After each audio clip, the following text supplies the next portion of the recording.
welcome to Mildly Spiraling. I'm your host, Tracy. Happy to have you here. Everyone, it's me, Tracy. Welcome to the 6th episode of Season 2 of Mildly Spiraling. Happy to have you here. It's been a doozy of a weekend. I don't know. If you're watching this on YouTube, by the way, I have YouTube. This is a plug for my YouTube. You can find me on YouTube at Mildly Spiraling Podcast. Check me out. You can watch videos of the recordings, starting with the last one. I think it's kind of fun sometimes to watch people, and I know some people enjoy that a little bit more. So I hope you'll check that out. But yeah, if you're watching, I got a facial yesterday, and I'm not wearing makeup right now. And hold on. Hold, please. If you're watching on YouTube, I got a facial, and I have these like red things all over my face because my face always purges after, and it looks weird. So just if you're watching it on video, that's why I look like this. And I got a facial yesterday. That is something I did not think, like, in my mid to late 30s I was gonna have to deal with anymore: adult acne. Two things that I feel like every day I struggle with as an adult. One, adult acne. Two, still not knowing how to style my hair. I think I'm getting a little better, and this is not sponsored. I got a wavy talk, and I do feel like it's helping me a little bit because I don't really like using like a hair straightener on my hair. But yeah, I don't know. That's like one thing I'll talk about a little bit later, is that I'm struggling. I think that IVF and like not even just IVF, but like the world right now with all of the like going back to like the 90s, ultra skinny. And then everyone's like faces are starting to look the same. Everyone's getting the same work done. And I just feel like so self-conscious. Like I just feel like not great about it. And I'm trying really hard to like be more confident in my body and in myself and in how I look. But it's like feeling really hard. And like a lot of days I just feel like I look old and I have acne. I don't know. I just like I'm working on myself, you know, but it is difficult, and I've been feeling really sad about it, and like just kind of like not great in my own body. And I feel like detached from it already because of IVF, so that's been hard. I am getting a haircut this week, and I'm kind of like, maybe this is also why I feel like it. I'm starting to feel a little antsy about what I want to do as it gets warmer. I don't know, like, I don't know if I should keep my, like, kind of, like, bangs, and right now they're, like, long, and if you're watching the video, you can see them, like, this is how long they are. And I don't know if I want to let them grow out, or keep them, and I've only had them for like 6 months now, because I got antsy about 6 months ago and wanted to do something different, so I decided to get bangs again. I do think it like adds to my face, and I have a couple sunspots that they hide, which I kind of like, but yeah, I might keep them at least for the next time. The other thing is I used to have blonde highlights. I started getting those like before the Patrick and I's wedding, and I just kind of like kept doing it, and I liked the look of it, but I did feel like it was making my hair a lot like more fragile, so I just don't know if I want to keep doing it. This is probably so boring, but like honestly, if you know what I mean. Sometimes it's so hard to know what you want to do with your hair. And it's finally getting warmer, which is so nice, but it's kind of like, I feel like I'm going on, like I'm on a roller coaster or something. Like yesterday, super warm, and I wore like a big, like boucle kind of fleecy jacket to walk to the facial, which is like a mile and a half away, get my steps in, and I was burning the fuck up. And so I ended up taking off and like carrying it, but I was like, I was not expecting that at all. And then today is like cold again, and it was sleeting this morning, and I'm like, I don't know what the hell is going on. My body is like, depression, not depression, depression, not depression. Does not know what's going on. And it is, yeah, it sucks. Let's see. We're also like fucking, you know, bombing Iran, and it's like, oh my god, the world's on fire. I'm all over the place today, guys. What is this episode? What is every episode now? What is this episode about? Well, I have a fun update for you. I actually am really, really, really, really proud of myself. I am going to have a fertility benefit through my health insurance starting in April. I'm so excited. This is so dumb. I like that I'm so excited, but it is a huge game changer for me. Because it will literally cover 3 egg retrievals and unlimited transfers. Before, I had 0 coverage, and we were paying out of pocket, and it was just, you know, I think I have said this before, but it's like the emotional and the physical side, don't get me wrong, it absolutely sucks, and it is so hard. But then having to deal with like the financial aspect on top of that was like, why do I have to deal with this part? Like, I understand that that's what life is in America. In America, where healthcare is so expensive. But it was just really hard because every round of IVF, like in New York, like the average cost is like 30K plus. And when we started trying over a year ago, it's like, obviously did not know this was going to be a huge expense coming up. So I don't want to get into a ton of details because I don't want to like share a bunch about my work on this podcast. But I basically urged like our company to look into the other options. I explained like my story. Really like went into details about my story and my infertility diagnosis, and I mean, they are changing healthcare providers, and I'm going to have fertility benefits. So I will say my period, I was supposed to have start around in March. It is now March. I didn't get my February period. I got my period twice in January. Really trying to be positive about it because I am really scared it's perimenopause, and every little thing that is happening with my body, I'm like, shit, am I in perimenopause? And like, I know you can get pregnant while you're in perimenopause, but it's just been like in the back of my head with how inconsistent and weird my period's been after IVF. But I will say it wasn't weird pre-IVF. It was very consistent and monthly. I also was taking misogyny, but I stopped taking that because I heard it's not good for people with DOR, diminished ovarian reserve, and it's mostly only like good for people that have PCOS, and so because it can like basically make you have less follicles, which is the opposite of what I want. So I started taking that too. So it could be a combination of things. I did this like witchy thing before my wedding, where, because I didn't want to have my period on our wedding, where it's a concoction of cranberry juice and dandelion tea, and you make a big batch of it, and you drink like 2 glasses a day, and it will induce your period. I think I'm gonna try that again because it worked like before my wedding. So I think I'm gonna try it again before I try like a medication for it.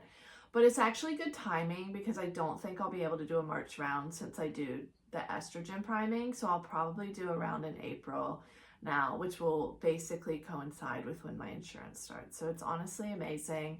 And I will say, even a year ago, I would not have been able to advocate for myself like this at work, and I wouldn't have been able to advocate for myself like this and just in general. And I feel like I've grown a lot, and I'm really proud of myself for like really just advocating for myself, advocating for something that I think is important to a lot of people, but they might not speak up about it. So that's like an update I wanted to share, and I'm really excited about that. Let's get into my loves. I love how much people are loving figure skating right now. Alyssa Liu went from like literally 200k followers on Instagram to like, I think she's at like 6 or 7 million now. I just think that's so cool. Like, I don't know that a figure skater has been this popular since Michelle Kwan.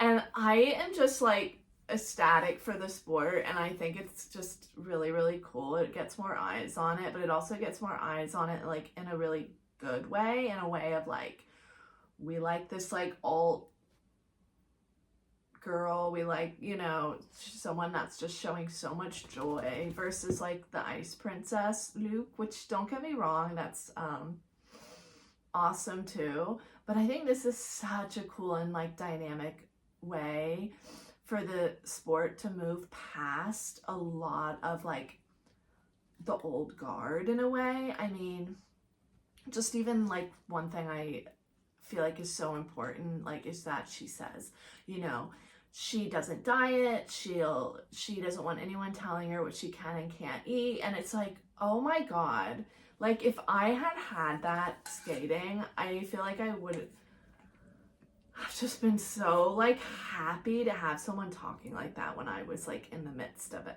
and in the midst of an eating disorder. And I just think it's so important for people to talk like that too, especially with what I was talking about earlier with like not feeling good about like how I look, because everyone is literally 80 pounds and has like the same nose and eye lift, and it's like kind of freaking me out a little bit. I miss like when people all look different and we like embraced diversity and just unique looks and stuff. And I just feel like, yeah, I don't know, this is kind of aside the point, but I'm just so excited that figure skating is popular and in like a really cool way. My dogs are sitting next to me while I record today. Patrick and I are going to our first PWHL game this week. We're going to a New York Sirens game. They play at the Prudential Center in New Jersey, and I will say, first of all, the Prudential Center only opens up about half the seats at Prudential Center for them. So it never looks super busy, but I think there's more of a want than people realize, because they A, only open up about half of the seats, but B, I think a lot of their fans live in New York City and we have to schlep out to Newark, New Jersey to go see them, which I will do because I'm boycotting the NHL, but like, it's a little bit of a bummer. They are playing at Madison Square Garden in April, and that's sold out, which is really, really cool. But yeah, we're gonna go to our first PWHL game. So excited. We also watched the Sirens Montreal Victoire game last week on YouTube. All of the games are free on YouTube. There's also some bars. If you're local to New York City, there's some really great bars that show everyone. Athena Kiki's is one in Brooklyn, and then shoot, I'm blanking on the name, but I'll leave it in the comments. There's one that I've been to, Wilka's, yeah, on the Lower East Side in Manhattan. Also shows all the PWHL games. If you ever want to go to a bar and watch, hey, reach out to me. I'll go with you. We'll hang out. We'll get a beer. Be fun. But yeah, I would highly recommend watching. I think they had the highest number of people watching on YouTube the other day, which for that game was 17,000. And then I saw that the Torrent game, and they're currently in the Seattle Torrent, they're in last place in the PWHL, but that's the team that Hillary Knight plays for, and she's injured right now. But that game, they play where the Kraken plays, at the Climate Change Arena in Seattle, and that was completely sold out, and I believe was the highest number ever. So it's so cool that people are showing up and turning out for women's hockey, and I'm just loving that right now. I think it's just the best. Blue Jays are cool. And I'm talking about the bird, not the baseball team. I love Blue Jays. We have so many Blue Jays in New York City, and a lot of times I don't see them, but I hear them. Blue Jays have a really, really distinct call. If you've never heard it, you probably have, and you just don't know, especially if you live on the East Coast. I would highly recommend downloading the Merlin ID app. It's an app through like the Cornell and Cornell Ornithology group. My dog is sitting next to me licking it. I don't know if the audio is picking it up. Oh my gosh. No, I love Blue Jays. Okay, the Lidl walnut bread. I don't know if I'm saying that. Lidl. It's a German grocery store. It's kind of like Aldi. But my facialist told me that the bread was really good, and holy shit, it did not disappoint. Pick up the walnut bread. I am telling you, it's like a whole wheat kind of sourdoughy bread with walnuts in it, and it is so good. I want to try some of the other ones, like they have like an everything almost bread, but I highly recommend it. If you have one in your city or town, try it. You will not be disappointed. I'm also just like a bread girl. I'm a bread girly. I love bread, and I don't think I could ever live without bread. But pick it up, y'all. Don't sleep on the Lidl walnut bread. Seriously, okay? Oh my God. Okay, spiral time. I already mentioned this a little bit. Hell yeah to women's hockey getting its fucking due. Hell no to US men's hockey. That absolutely sucks. I'm sorry, but there's just so many things wrong with this, and I'm gonna just start with the list. Number one, they shouldn't have invited Kash Patel into their locker room. And if you're sick of hearing about this stuff, okay, just fast forward, but finish the episode so I get the list. No, number one, they shouldn't have let Kash Patel in the locker room. Number two, and also, okay, they shouldn't have let Kash Patel in the locker room. That is Bill Guerin's fault, who is the general manager for the Minnesota Wild. The Minnesota Wild also decided to not cancel their game the night that Alex Preddy was murdered by ICE.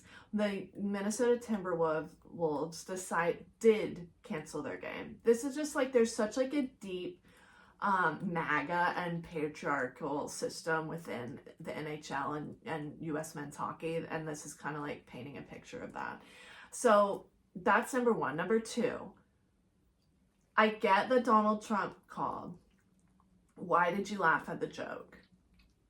Why did you laugh at the joke? Like, I get that you know, okay, you get caught up in locker room. Don't laugh. Don't fucking laugh. It's not funny. And if you laugh at a joke and you can't say why you thought it was funny, then I'm sorry, but you are dumb. That is literally improv 101. They'll always say, why did you think that joke was funny? And you need to be able to answer. They literally are like, there's reporters like are pressing Brady Chucky. I call that what I pronounce his last name as, Brady Chucky, who plays for the Ottawa Senators. Like, why'd you laugh? Why'd you laugh? Press them on it. Why did they laugh? They're laughing at a joke at women's expense. It's sexist. It's patriarchal. It's really just absolutely disgusting. Number four, the doubling down. Like, just the parting, no accountability. Next day, go to the White House. I get that teams go to the White House all the time. Like, when you win the Stanley Cup, you get invited to the White House and you go.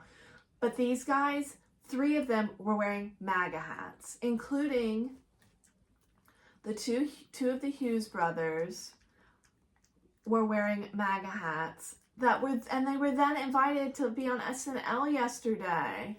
It's like, I just feel like there's no repercussions for any of this shit, and it drives me crazy. And honestly, I am sad because I feel like I've lost hockey in a way. I mean, I didn't, but it's like, it sucks. Like, I've fallen back in love with figure skating. I've fallen out of love with men's hockey, specifically the NHL, which is why I am boosting the PWHL so hard. And I looked it up. Only like 5% of American NHL players are Democrat. That is like, I think they're of any like pro, besides golf maybe, but for any pro sports like league, they are the most conservative. And I just like, it drives me crazy because they're like, why are you making this political? Like, a lot, like the Hughes brothers are like, why are you making this political? Like, you wore a MAGA hat to the White House and posed for pictures with Caroline Leavitt. We aren't making it political. You're making it political. Like, you're making it political if you wear a 45 through 47 hat. Like, I'm sorry, but that's a political statement. You're wearing one of the Nazi hats. Like, you are. And there's no way around it. And then, yeah, they were on SNL on Saturday, which I just think is insane. We only needed, and I get, like, you know, there were jokes about it a little bit. And I think we only needed Hillary and Meghan on there. We didn't need them. We didn't even need them. The same jokes could have been made with just the women. We don't need these pieces of shit when they take zero accountability. And the NHL is just doubling down, and US hockey doesn't give a shit. I mean, there's so many things wrong with it. Like, even, and you know, in Canada, there's like Canadian hockey, there's cover-ups with like huge like sexual assault and like the mishandling of it by Canada Hockey. There's just a lot of misogyny within that sport. There's some really great players. Most of the ones that are great and that like are stick up for women and put their money where their mouth is, like in terms of like donating money to people that have lost SNAP benefits and stuff. They're usually Swedish. They're usually the Swedish players, what I found. Anyway, yeah, it sucks, but like it's kind of like MAGA kind of ruins a lot of shit, huh? I guess that's what I want to say. MAGA ruins a lot of shit. Ugh. So, the United States and Israel decided to bomb Iran. What the hell? No one wants to be at war. Like, I think the Department of Peace is bullshit. That's what I'm going to say on that. The Department of Peace is bullshit. It's basically the Department of War, I guess. Like, right? I know we have a Department of War too, but like, what's the difference between the two? They seem the same to me. I don't know. Yeah, like I mentioned earlier. Oh, what was I going to say? Oh, you know what I wanted to say is that I would love to hear from you. My mind actually went blank and I have no clue what I was going to say earlier, but I think I'm going to wrap this episode up because I am going on some tangents here. But I would love to hear from you. Yes, I would love to hear from you. Hey, did I say I'd love to hear from you? Because I'd love to hear from you. Email me. Email me your loves. Email me your spirals. Are you, even if you don't, maybe there's just one, you love ice cream. I'd love to hear it. Email me at mildlyspiraling@gmail.com. That's mildlyspiralingpod@gmail.com. Find me on YouTube. Find me on Instagram. You can find me on Substack or anywhere else, anywhere you find your podcasts. I'd really appreciate a follow and a rating if you haven't already. Yeah, that's what I wanted to talk about this week. I hope you have a beautiful, beautiful week coming up. We're getting close to spring. I can feel it. I can't wait. The snow was starting to melt until it sleeted this morning. But the Blue Jays are calling. I know when the Blue Jays are out, we are getting closer to spring, and I got to walk my dogs for the first time without coats in what feels like months the other day. So that felt promising. I think we're gonna have some days, maybe not next week, but the next week, where it gets into the 60s. So I'm excited for that because I am just starting to feel exhausted from all of this. So I'd love to hear from you. I really would. I hope you loved this episode. I can't wait to record the next one. All right, love you. Bye.